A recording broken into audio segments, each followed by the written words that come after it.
ربیع الاول میں ایک بار اللہ الصمد آپ یقین کریں یا نہ کریں، صرف ایک بار، پھر اچانک اللہ کا ایک ولی آئے گا، 80 کروڑ دے کر فوراً چلا جائے گا۔ بسم اللہ الرحمن الرحیم۔ جن دوستوں نے میرے چینل کو سبسکرائب نہیں کیا وہ چینل کو سبسکرائب کر دیں، شکریہ۔ محترم ناظرین، میرے دوستوں، میرے بھائیوں، میری بہنوں، آج تک میں نے اپنی زندگی میں کسی وظیفے کی ذمہ داری نہیں دی۔ یہ نہیں کہا کہ میں پوری ذمہ داری دیتا ہوں کہ 100% گارنٹی سے آپ کو یہ وظیفہ آج بتاؤں گا۔ اپنا آزمودہ وظیفہ، اور جس کو بتایا اس کی قسمت میں فوری طور پر دولت آئی۔ دولت کا آنکھوں دیکھا گواہ میں ہوں۔ اپنی آنکھوں سے لوگوں کے پاس اس وظیفے کو، اس عمل کو بتانے کے بعد لوگوں کی جیبوں میں دولت کو آتے ہوئے اپنی آنکھوں سے میں نے دیکھا ہے۔ جو میرے بھائی بہن کہتے ہیں کہ ساری زندگی ہم نے وظائف پڑھے ہیں، آج نماز فجر کے بعد اللہ الصمد کا یہ وظیفہ پڑھ کے دیکھ لینا۔ قسمت میں اگر دولت کی بارش نہ ہوئی تو پھر مجھے کہنا، ایک دن میں انشاءاللہ آپ لوگ نتیجہ دیکھیں گے۔ جس طریقے سے یہ عمل بتاتا ہوں آپ لوگ پڑھ لیتے ہو اور دلوں میں وسوسے نہیں رکھتے۔ آپ لوگوں کے وظائف اس لیے اثر نہیں ہوتے کہ دلوں میں پہلے وسوسے آپ لوگوں کے ہوتے ہیں، لازمی ہوتے ہیں۔ جس کے دل میں وسوسہ نہیں ہوتا اس کو غیبی مدد فوری طور پر ہوتی ہے۔ جو پریشانیاں دنیا میں آتی ہیں اس کی دو صورتیں ہوتی ہیں، یا تو وہ آزمائش ہوتی ہے یا وہ عذاب۔ اگر ایسی مصیبت جو ہمیں اللہ رب العزت کے قریب کر دے تو آزمائش ہوتی ہے، اور جو مصیبت ہمیں اللہ رب العزت سے دور کر دے تو وہ عذاب ہوتی ہے۔ یعنی جس مصیبت کے آنے پر بندہ اللہ کو یاد کرے اور یقین مضبوط ہو، اللہ کی نافرمانی چھوڑ دے تو وہ آزمائش ہے۔ اگر وہ اللہ سے مایوس ہو جائے یا اللہ رب العزت کی نافرمانی کا ارادہ کرے تو اس سے جان لینا چاہیے کہ وہ عذاب ہے، اور آزمائش ایمان میں اضافے کا باعث ہے، اور عذاب ایمان سے دوری کا باعث۔ اب آپ نے فیصلہ کرنا ہوگا کہ آپ اپنی مصیبت کو آزمائش بناتے ہیں یا اپنے لیے عذاب۔ مگر یہ یاد رکھیں کہ مصیبت کی دعا نہ کریں، ہاں اگر آ جائے تو اسے آزمائش بنائیں نہ کہ عذاب۔ آپ اللہ کے قریب ہونا چاہتے ہیں، اللہ آپ کو اپنے قریب کرنا چاہتا ہے۔ آپ چل کر قریب ہونا چاہتے ہیں، وہ دوڑ کر آپ کو اپنے قریب کرتا ہے۔ مسلمان اپنے رب کی عظمت اور قدر کو خوب پہچانتا ہے، اور اس بات کو بھی خوب پہچانتا ہے کہ وہی اسی کا رب ہے جس نے اسے پیدا کیا اور اسے رزق دیا۔ اس کے سوا اس کو کوئی پروردگار نہیں، اور یہ کہ وہی اسی کا معبود ہے اور اس کے سوا کوئی معبود نہیں، اور یہ کہ ہر کمال کے ساتھ متصف ہے اور ہر کمی سے پاک ہے۔ بس اس کی محبت، اس کے ہر اور جلال سے اس کا دل لبریز ہو جاتا ہے، سو وہ اس رب تعالیٰ کے ساتھ تعلق کو بہترین اکمل کمال آداب بجا لانے کی صورت میں ظاہر کرتا ہے۔ جن میں سے کچھ آداب یہ ہیں، اس کے وہ امر کی فرما برداری کرتا ہوں، اس کے نوائی کو چھوڑتا ہوں، اللہ کی اطاعت پر کسی کی اطاعت کو مقدم نہیں کرتا، اور میں عبادت خالص اللہ کے لیے ہی ادا کرتا ہوں۔ میں اپنے عمل کے ذریعے اپنے رب کے غیر کی رضا نہیں جانتا۔ تمام اعمال میں اسباب اختیار کرنے کے ساتھ اللہ پر بھروسہ کرتا ہوں۔ اپنے اعضاء اور جوارح کے ذریعے اسی کا شکر کرتا ہوں۔ اسی کی مجھ پر نعمتیں شمار ہونے کی وجہ سے میں اپنے رب سے محبت کرتا ہوں، اس سے ثواب کا امیدوار، اس سے عذاب سے ڈرتا ہوں۔ اپنے رب سے میری محبت کی علامت اس سے ثواب کی لالچ اور عذاب کا خوف رکھتے ہوئے اس کی فرما برداری بجا لانا ہے۔ میں اس کے فیصلے پر راضی ہوتا ہوں اور اس سے اچھا گمان کرتا ہوں۔ اگر مجھے خوشی ہو تو شکر ادا کرتا ہوں، اگر کوئی دکھ پہنچے تو بھی شکر ادا کرتا ہوں، کیونکہ یہی میرے لیے بہتر ہے۔ ہمیشہ اللہ ہی سے مانگتا ہوں اور اسی سے مغفرت کا طلبگار ہوں۔ بس اللہ میری دعا سننے والا ہے، وہ قریب ہے، بے شک قبول فرمانے والا ہے۔ ارشاد باری تعالیٰ ہے کہ اللہ کے دامن کو مضبوطی سے تھامے رکھو، وہی تمہارا مددگار و کارساز ہے۔ پس وہ کتنا اچھا کارساز ہے، کتنا اچھا مددگار ہے۔ ایک اور جگہ ارشاد ہے کہ اللہ پر بھروسہ جاری رکھیں، اللہ ہی کارساز کافی ہے۔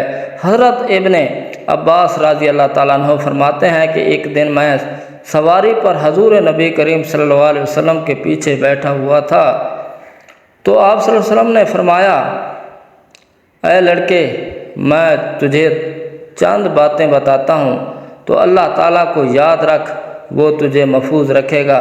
اللہ تعالیٰ کو یاد رکھ، اسے اپنے سامنے پائے گا۔ جب مانگے تو اللہ تعالیٰ سے مانگ، مدد چاہے تو اسی سے طلب کر۔ جان لے کہ اگر تمام امت تجھے کچھ نفع دینے کے لیے جمع ہو جائے تو وہ تجھے صرف اتنا ہی نفع پہنچا سکتی ہے جو اللہ تعالیٰ نے تیرے لیے لکھ دیا، اور اگر سب لوگ تجھے نقصان پہنچانے پر اتفاق کر لیں تو ہرگز نقصان نہیں دے سکتے اگر وہ جو اللہ تعالیٰ نے تیرے لیے دیا قلم اٹھا دیے ہیں، صحیفے خشک ہو چکے۔ اللہ پاک کی ذات پر یقین کرتے ہوئے یہ وظیفہ نماز فجر کے بعد پڑھنا شروع کر دیں۔ 30-40 سیکنڈ آپ کو اس وظیفے کے لیے دینے ہیں۔ یہ 1 منٹ کا وظیفہ پڑھنے سے آپ لوگوں کے نصیب بدل جاتے ہیں، آپ لوگوں کی قسمت بدل جاتی ہے، تو پھر آپ لوگوں کو ضرور یہ وظیفہ پڑھنا چاہیے۔ مشکل کام نہیں، آپ لوگ لازمی یہ وظیفہ پڑھ لیں۔ فجر کی نماز کے بعد پڑھنا ہے۔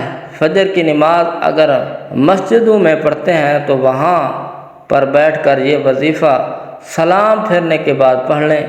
یہ وظیفہ گھر میں بھی پڑھ سکتے ہیں۔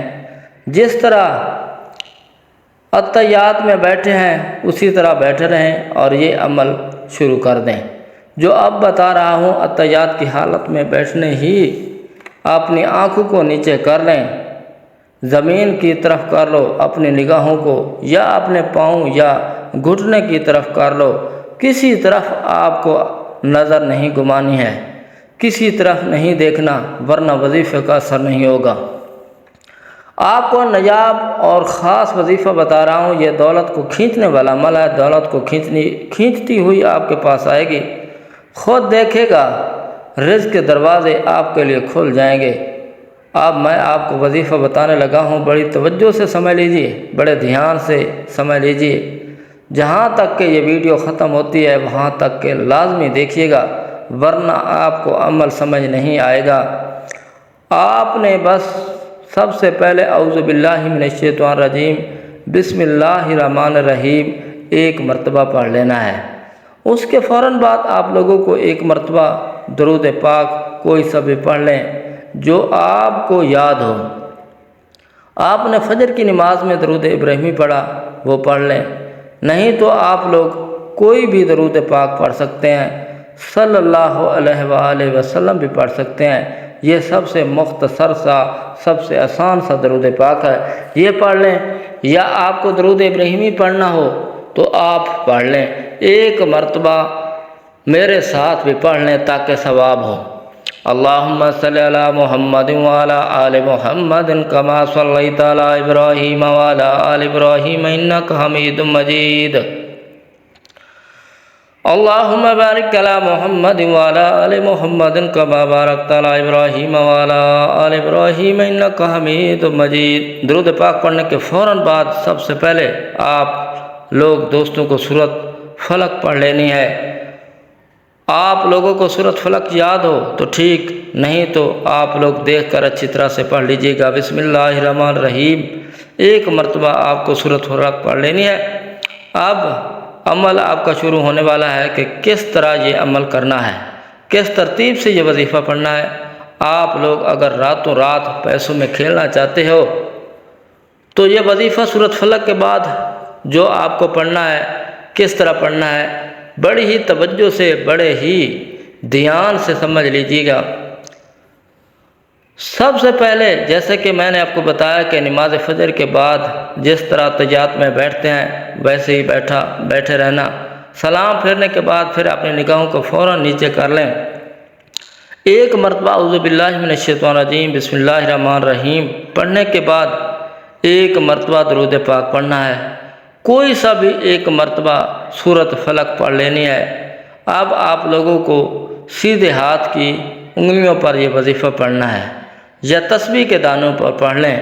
اگر آپ کے پاس تسبیح موجود نہ ہو تو سیدھے ہاتھ پر کس طریقے سے پڑھنا ہے یہ اچھی طرح سمجھ لیں۔ سیدھے ہاتھ کی پہلی انگلی پر 3 مرتبہ اللہ الصمد پڑھیں، اللہ الصمد۔ جب آپ لوگ پڑھ لیں اللہ الصمد اللہ الصمد سیدھے ہاتھ کی انگلی پر 3 مرتبہ آپ لوگ اللہ الصمد پڑھ لیں، اب سیدھے ہاتھ کی دوسری انگلی پر بھی 3 مرتبہ یا عزیزو یا عزیزو، یہ وظیفہ آپ کو پڑھنا ہے۔ جب آپ لوگ یہ دونوں وظائف پڑھ لیں تو اس کے بعد آخر میں جو وظیفہ آپ لوگوں کو پڑھنا ہے، آخر میں جو آپ کو وظیفہ پڑھنا ہے میرے بھائیوں میری بہنوں، یا غفارو 3 مرتبہ یا غفارو پڑھ لیں، 3 مرتبہ یا غفارو جب پڑھ لیں میرے دوستو، اس کے بعد 1 مرتبہ درود پاک جو شروع میں پڑھا تھا وہی آخر میں پڑھ لیں۔ میرے بھائیوں میری بہنوں، اب آپ لوگ جب درود پاک پڑھ لیں تو اس کے بعد اللہ پاک سے دعا مانگ لیجیے گا۔ آپ اپنے تمام پریشانی کے لیے، حاجتوں کے لیے اللہ پاک سے دعا مانگ لیجیے گا۔ اللہ تعالی ہم سب کی پریشانی کو دور فرمائے، آمین۔ محترم ناظرین، اللہ تعالیٰ کے 99 ناموں میں سے ایک نام کامنٹس باکس میں لکھ کر ضرور شیئر کریں۔ اللہ ہم سب کا حامی و ناصر ہو، آمین۔